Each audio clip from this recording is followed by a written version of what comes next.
ये है रामनगर का बाहर का नज़ारा, बहुत ही प्यारा। और ये है मोती महल और बीच में कुंड। Let's go.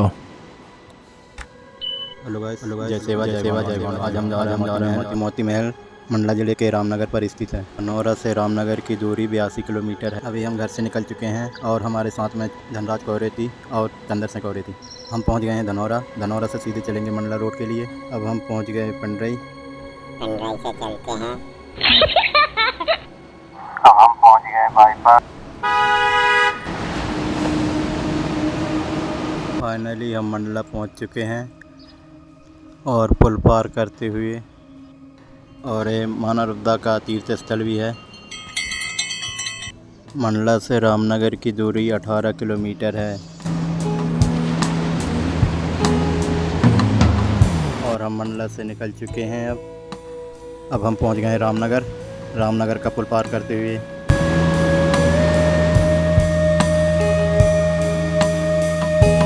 ये सामने आपको दिख रहा मोती महल।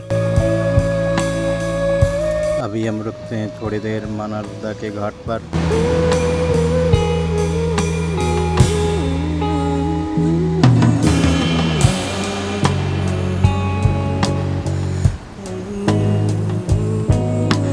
मानवदा को नमन करते हैं और जलपान करके हम इधर से निकलते हैं। अब हम आ गए हैं मोती महल। बहुत अच्छा नज़ारा। हम चलते हैं गेट की ओर। बहुत ही मज़ा आने वाला है। पूरा वीडियो देखने के लिए आप चैनल पर बने। ये महल राजा हृदय शाह द्वारा बनवाया गया था। राजा हृदय शाह गौंड शासक थे और माना जाता है 2.5 दिन में ये महल बनकर तैयार हो चुका था।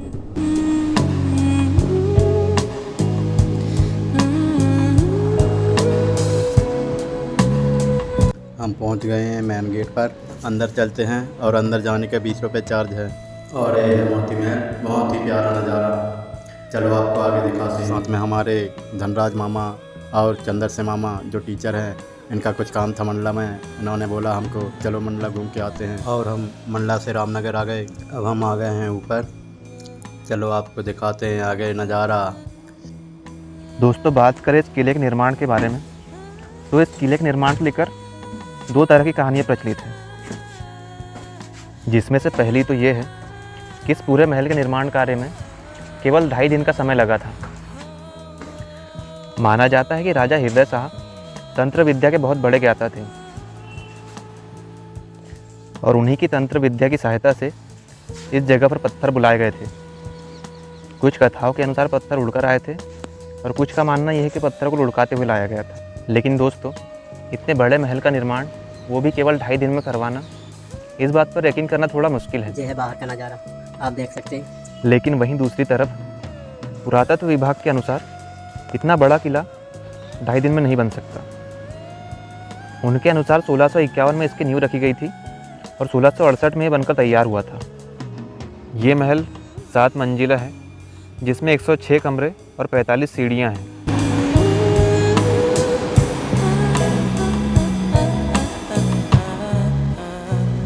इस महल के बीचों बीच ये जलकुंड बना हुआ है, जो इस महल की खूबसूरती में 4 चांद लगाता है।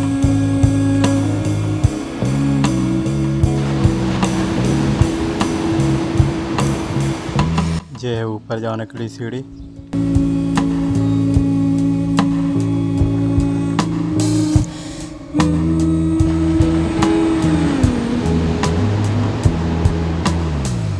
ये है बीच का कुंड, जिसमें अभी भी पानी भरा हुआ है।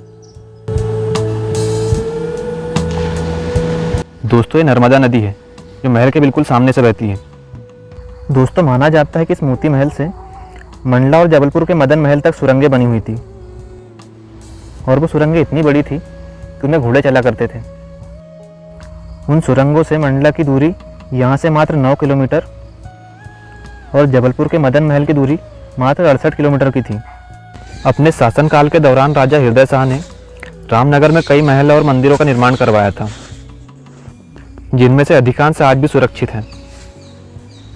उनके निर्माण कार्यों में से मोती महल, बेगम महल, राय भगत की कोठी और विष्णु मंदिर मुख्य है। अब हम जा रहे हैं ऊपर। दोस्तों, यहाँ पर गोंड राजाओं का इतिहास काफ़ी समृद्ध रहा है। इन्होंने मध्य प्रदेश के बहुत बड़े क्षेत्र पर शासन किया और सदियों तक उन्हें बनाए एवं बचाए रखा था। राजा हृदय शाह के बारे में कुछ बातें तो ये भी कही जाती है कि उन्हें संगीत का भी ज्ञान था। उन्होंने काफ़ी छोटी उम्र से ही मुगल दरबार में संगीत की शिक्षा प्राप्त की थी।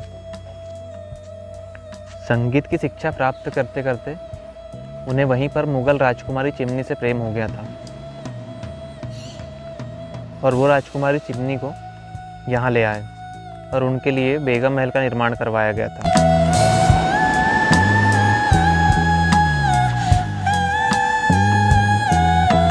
चारों तरफ एक से कमरे बने हुए हैं। क्या कलाकारी है। 2.5 दिन में ऐसा महल बन पाना बहुत ही असंभव है। और गोंड राजा हृदय शाह ने असंभव कार्य को भी संभव कर दिखाया है। अब हम चलते हैं नीचे।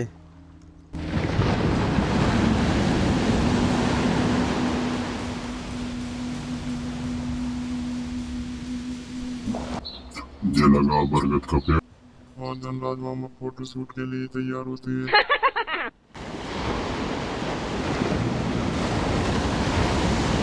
अभी जो सामने दिख रहा है इसके हम पीछे जाएंगे। उधर का नज़ारा अभी देखना बाकी है। मामा जी ने हमारी भी एक वीडियो बना ली। हम इन यादों को संभाल कर रखेंगे और मामा का हम धन्यवाद करते हैं। जे आया बच्चा डर गया शायद और हम आ गए पीछे, जहाँ अस्तबल बांधने के लिए बहुत ही मजबूत से बनाया गया और शायद सैनिकों के लिए भी रहने के लिए व्यवस्था की गई होगी शायद। चलते हैं अब हम आगे।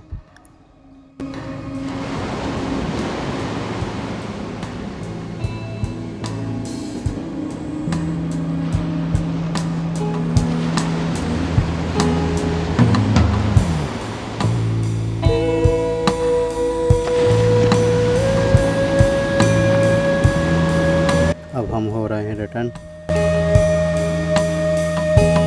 अब सामने की ओर जाते हैं।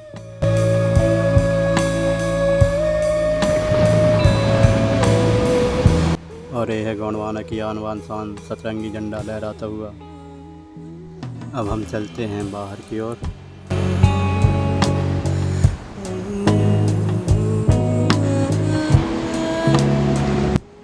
अब इधर पानी पी लेते हैं। पानी पीने के लिए व्यवस्था की गई है।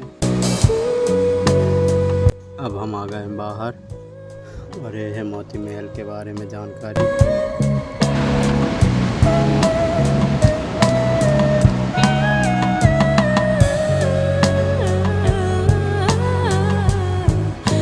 और ये सामने पार्किंग बना हुआ है और ये है स्तंभ। हम अब चलते हैं और ये अस्तबल बांधने के लिए बाहर साइड भी बनाया गया है। आज के लिए बस इतना ही और इसका अगला पार्ट है अब राय भगत की कोठी। ऐसे ही वीडियो देखने के लिए हमारे चैनल को सब्सक्राइब करें। धन्यवाद। मिलते हैं अगले पार्ट पे। Thank you.